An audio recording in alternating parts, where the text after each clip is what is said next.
Hello friends and welcome to my playthrough of Cipher Zero. My name is Jonathan and we are halfway through Moon Sequence 2, where they are giving us puzzles based around clones. So anything that I do in one part is reflected in another. And actually that looks like that was a good stopping point, because what the heck is going on here? Whoa! Yeah, it was a really fortuitous stopping point, because before we had one part of the grid cloned into another part of the grid, and now we are still doing that, but it's symmetry that we're dealing with. And we're presumably going from here to here, at the same time we're going from here to here, and we're going to make these symbols work in the meantime. Now, I wish I could kind of just with a pencil draw in this symbol over here, because that's what's going on here. Well, that's almost what's going on. I take that back. If these combine, it's not the same as putting a symbol there, because we're not adding more to it. That's intriguing. So, let's say that these together... Let's say we're going close to them. We would have to do something like this. If this had another 3 in it, we'd be trying to make something of size 8, but we're trying to make something of size 5, which is going to be very difficult that way. So maybe I need to give enough room for this to be, you know, say that shape. This could go around. We're not going to be able to pick all of these up. So if this is of size 2, how could that happen? If this came around... I'm going to take this out for a moment. If this came around like that, maybe... Then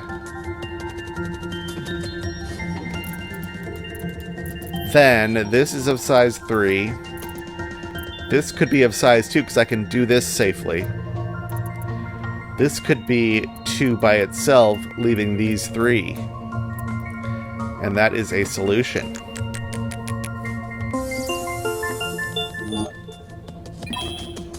Now we have to clone symmetrically around... rotationally symmetrically around the center of a hexagon. I love it.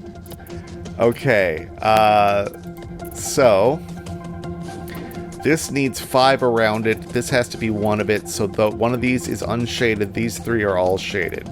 These 2 are unshaded, which means these 2 are unshaded. This one's happy.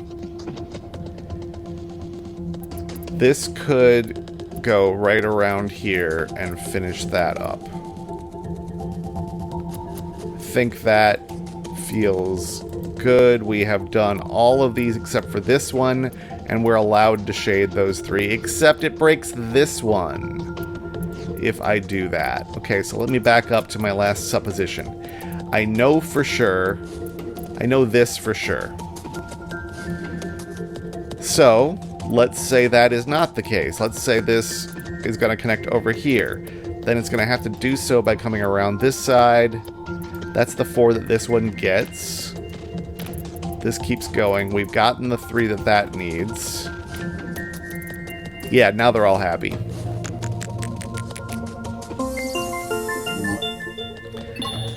We are doing the same thing. Okay. Which direction is it going to go? Again, we are blessed with a shaded snake cell next to a 5. So one of these 2 is unshaded. These 3 must be shaded. These 2 can't be. If this is the hole, then this is stranded. So that comes this way. This comes out like that. Let's unshade the corresponding cells on this side, because that tells us what this one does. This is fun. It's more of a scanning exercise than a difficult solve, but I will take it. This comes around this direction. We've got the 4 that we need. Keeps on going here. We've got all 4. We've done it. I could do 100 of these. We have a rotationally symmetric square grid. These are shaded. Those are shaded. This is in a group of size 5 or 8 or 11. What I'm looking for first is could the snake itself encompass any of these? If it's going to, it would need to be a couple of them. Probably all of them. 1, 2, 3, 4. No, it's not going to be able to because it would hit itself. And it's not enough room. There's not enough room to get them all. I'm just convincing myself of that. Yeah, okay. So these are not part of the snake. So that doesn't necessarily mean they're unshaded. Probably does, though. So the snake is going to have to go around them. So let's do the tightest version that will isolate these and then see what happens in the middle. If the snake goes from here to here, well, whichever direction the snake goes, we're not going to be able to enter the middle.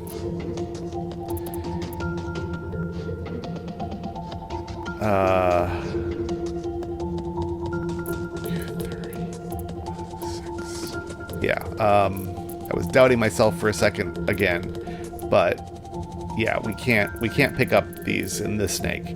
So this 5 is going to need to, so the snake is going to have to probably touch diagonally across the middle. I think that's going to be true.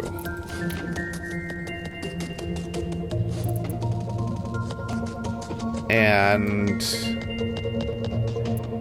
it is going to come this way. This needs to come out that direction, so those are shaded.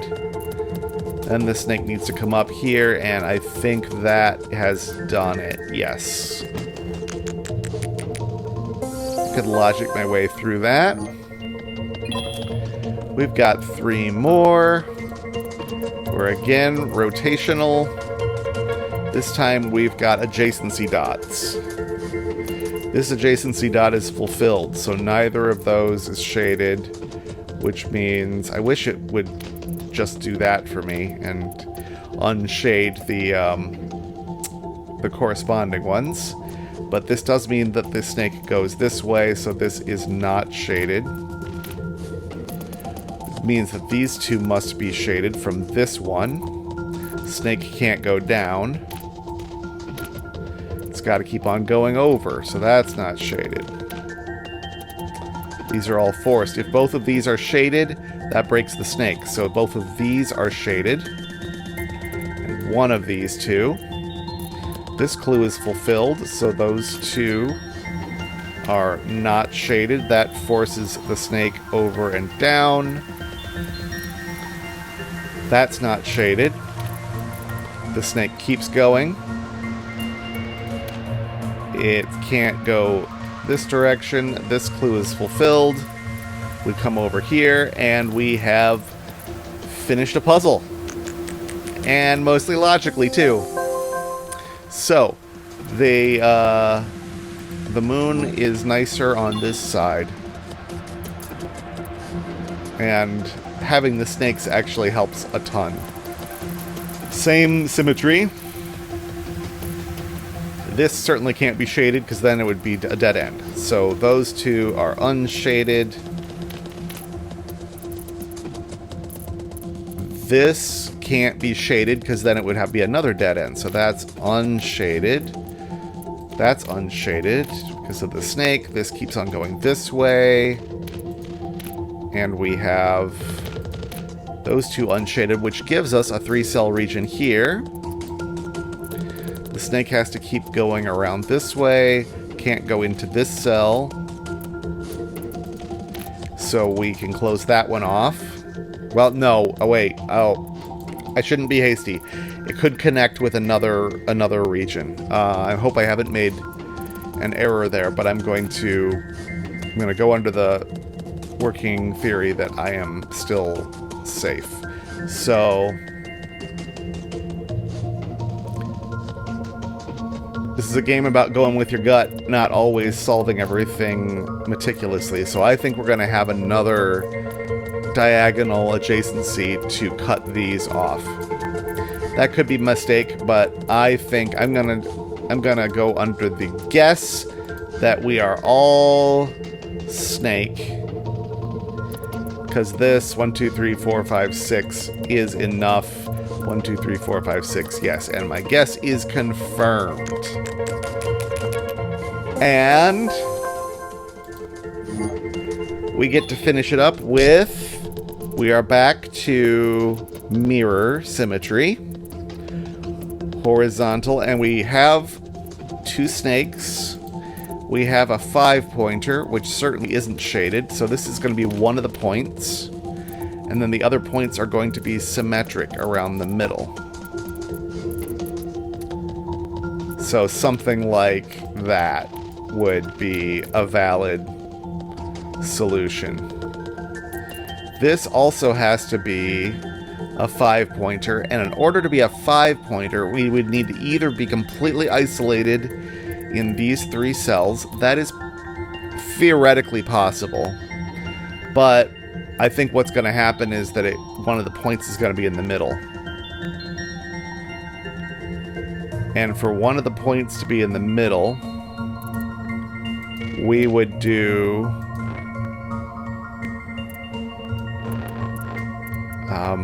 because if this was, like that, it's another way of doing 5. The snake could come around here, like that,